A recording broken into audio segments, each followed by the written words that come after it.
Welcome back students. तो स्वागत है आपका गुरु ग्रेड में। तो बच्चों, आज हम 10th क्लास का चैप्टर नंबर 10 ट्रिग्नोमेट्रिकल फंक्शंस करने वाले। क्लियर हो गया? तो चैप्टर का नाम है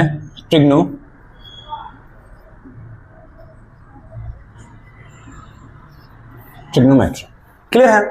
इसके अंदर सारे जो ट्रिग्नोमेट्रिकल फंक्शंस हैं वो हम किस चीज में पढ़ते हैं?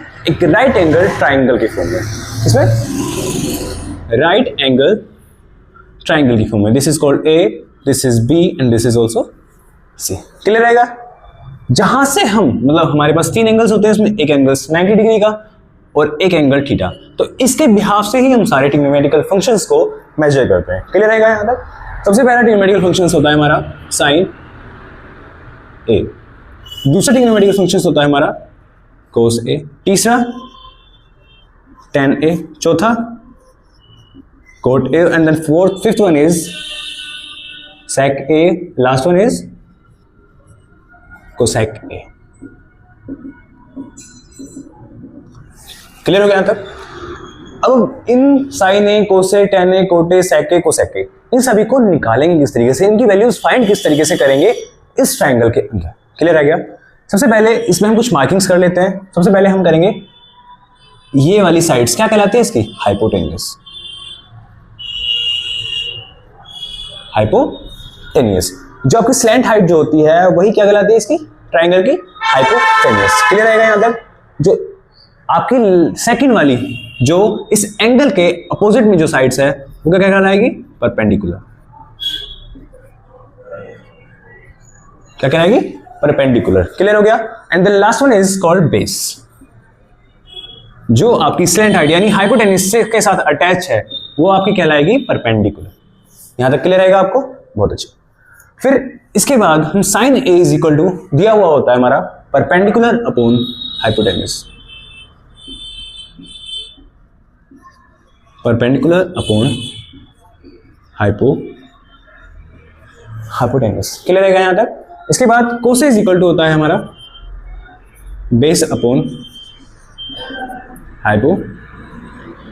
हाइपोटेन्यूस। क्लियर है? इसी के साथ हम उसके बाद कोस ए और सेक ए आपस में एक रिलेशन के थ्रू जुड़े हुए होते हैं, इस रिलेशन को हम बोलते हैं रेसिप्रोकल रेशियोज या रेसिप्रोकल रिलेशंस। इसके बारे में हम आगे पढ़ेंगे। फिलहाल हम यहाँ पे इसको अपोजिट यानी रेसिप्रोकल करने के बाद हमारा आएगा hypotenuse upon base. And then similarly आपका साइन ए और कोसेक ए सेम रिलेशन से यानी रेसिप्रोकल रिलेशन से जुड़े हुए होते हैं। तो आपका नेक्स्ट आएगा हाइपोटेन्यूस अपॉन क्या आएगा? Perpendicular.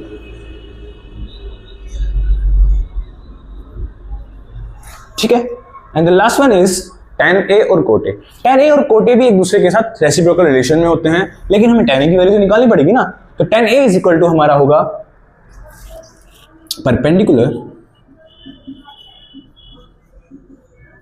Perpendicular upon base. Same इसका रेसिप्रोकल करेंगे तो क्या आएगा? Base upon perpendicular. यहां तक क्लियर है आपको? सभी को पता चल गया हम क्या पढ़ रहे हैं? ट्रिग्नोमेट्रिकल रेशियोज जो हमारे साइन ए, कोस ए, tan ए, cot ए, sec ए और cosec ए होते हैं, इनकी वैल्यूज जो होती हैं परपेंडिकुलर अपॉन हाइपोटेन्यूस, कोस ए की बेस अपॉन हाइपोटेन्यूस, tan ए की परपेंडिकुलर अपॉन बेस, cot ए को बेस अपॉन परपेंडिकुलर, sec ए को हाइपोटेन्यूस अपॉन बेस और cosec ए को हाइपोटेन्यूस अपॉन परपेंडिकुलर लिख सकते हैं। ठीक है?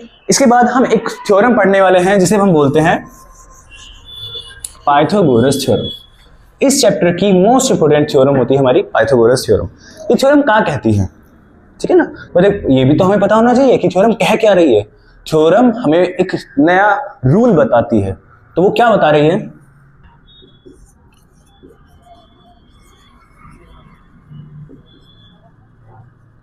पाइथागोरस थ्योरम क्या कहती है कि अगर कोई भी ट्राइंगल राइट एंगल ट्राइंगल है, क्या है? राइट एंगल ट्राइंगल है, तो उसकी जो हाइपोटेन्यूस होगी का square is equal to perpendicular का स्क्वायर प्लस बेस स्क्वायर। क्या होगा? Base square. इसे किस तरीके से लिखेंगे? Hypotenuse is equal to AC, there is AC square is equal to perpendicular is equal to B C, the B C square plus base is equal to A B. This is the Pythagoras theorem. Clear हो गया यहां तक? इससे related हमें questions करेंगे अब आगे। ठीक है, आपको क्वेश्चंस को अब थ्योरम को अप्लाई करना भी तो आना चाहिए, ठीक है ना। तो थ्योरम को अप्लाई करते हुए क्वेश्चंस हम लेंगे। क्वेश्चंस होगा हमारा the if hypotenuse is equal to 17 centimeter and base is equal to 8 centimeter, so find perpendicular is equal to ये फाइंड करना है हमें। ठीक है, अगर आप चाहो तो इसको इस क्वेश्चन में ट्रायंगल में मार्क कर लेंगे तो इससे क्वेश्चन हमारा आसान हो जाएगा। तो बेस की जगह बेस की वैल्यू लिखेंगे, परपेंडिकुलर की जगह परपेंडिकुलर की वैल्यू रखेंगे और हाइपोटेन्यूज की जगह हाइपोटेन्यूज की वैल्यू लिखेंगे। तो हाइपोटेन्यूज की वैल्यू कितनी है 17, बेस की वैल्यू कितनी है 8 और आपको क्या निकालना है, यहाँ बेस आपको फाइंड करना है। क्लियर रहेगा? बेस आपको फाइंड करना है तो क्या लगाएंगे, by Pythagoras theorem. So the hypotenuse यानी AC square is equal to AB square plus BC square is equal to AC is equal to 17 square and then AB is equal to, तो AB तो हमें find करना है, सो the AB square ऐसे ही रहेगा plus BC is equal to क्या होता है, BC आपका होता है परपेंडिकुलर। ठीक है, परपेंडिकुलर की वैल्यू दी हुई है, कितनी दी हुई है 64 तो इसका स्क्वायर होगा 8 का स्क्वायर, इसका स्क्वायर करेंगे कितना आएगा 289। ठीक है, इसका स्क्वायर करेंगे कितना आएगा, कुछ नहीं पता ही नहीं है हमें, ये इसकी वैल्यू ही क्या है तो AB स्क्वायर ही रहेगा। इसका स्क्वायर करेंगे कितना आएगा 64, इसको इधर लेके जाएंगे।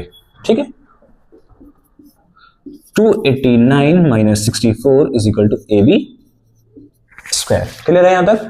इसके बाद इसकी वैल्यूज हम AB इज इक्वल टू 225 आने वाला है। क्लियर हो गया? 225 का स्क्वायर रूट करेंगे कितना आता है 15।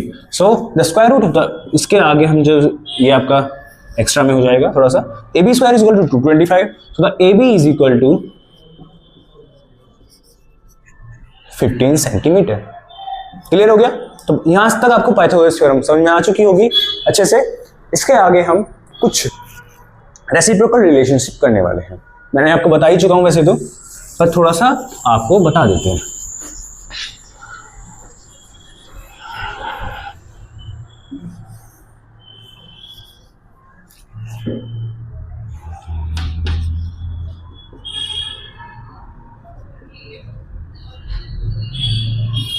रेसिप्रोकल रिलेशंस, यहां पर हमारे तीन जो ट्रिग्नोमेट्रिकल रेशियोज हैं वो दूसरे तीन ट्रिग्नोमेट्रिकल रेशियोज के साथ अलाइंड होते हैं या रिलेशन रखते हैं, उस रिलेशन को हम रेसिप्रोकल रिलेशनशिप कहते हैं। क्लियर हो गया? तो पहला है हमारा साइन ए।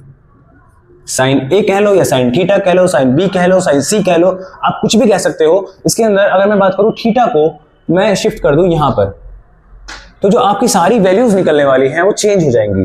क्या हो जाएंगी? Change, because of the perpendicular also change, base is also changed, so the values of all trigonometrical ratios are changed. Hypotenuse आपकी सेम रहने वाली है, ये एच ही रहेगी, लेकिन जो ट्रिग्नोमेट्री यानी थीटा के सामने वाली डायरेक्शन होती है, इसके साथ आप साइन सी फाइंड करोगे तो परपेंडिकुलर कौन सी होगी sides, A B is perpendicular and then B C is equal to base. लेकिन अभी हमने क्या किया, sine A is equal to, तो ए के अकॉर्डिंग बेस ये था, परपेंडिकुलर ये था। ठीक है, तो इन चीजों को थोड़ा सा ध्यान रखेंगे, प्रैक्टिस कर लेंगे, प्रैक्टिस करने से ये सारी चीजें क्लियर हो जाएंगी, आपको क्लियर रहेगा। उसके बाद sine A is equal to होता है हमारा 1 अपॉन कोसेक ए। दूसरी चीज cos A is equal to क्या होता है आपका, cos A is equal to 1 upon sec A. ठीक है, and the last one is equal to tan A is equal to क्या होगा 1 अपॉन कोट ए। ये आपके तीनों रेसिप्रोकल रिलेशनशिप हैं। इन रिलेशन से ही आपके काफी सारे क्वेश्चंस इस चैप्टर के अंदर सॉल्व हो जाते हैं। ठीक है, इसके बाद हमारी आइडेंटिटीज आएंगी। आइडेंटिटीज मैं आपको लिखवा देता हूं, थोड़ा जल्दी से लिखना। हमारी पहली आइडेंटिटी होती है आपकी, पहली आइडेंटिटी कौन सी है आपकी?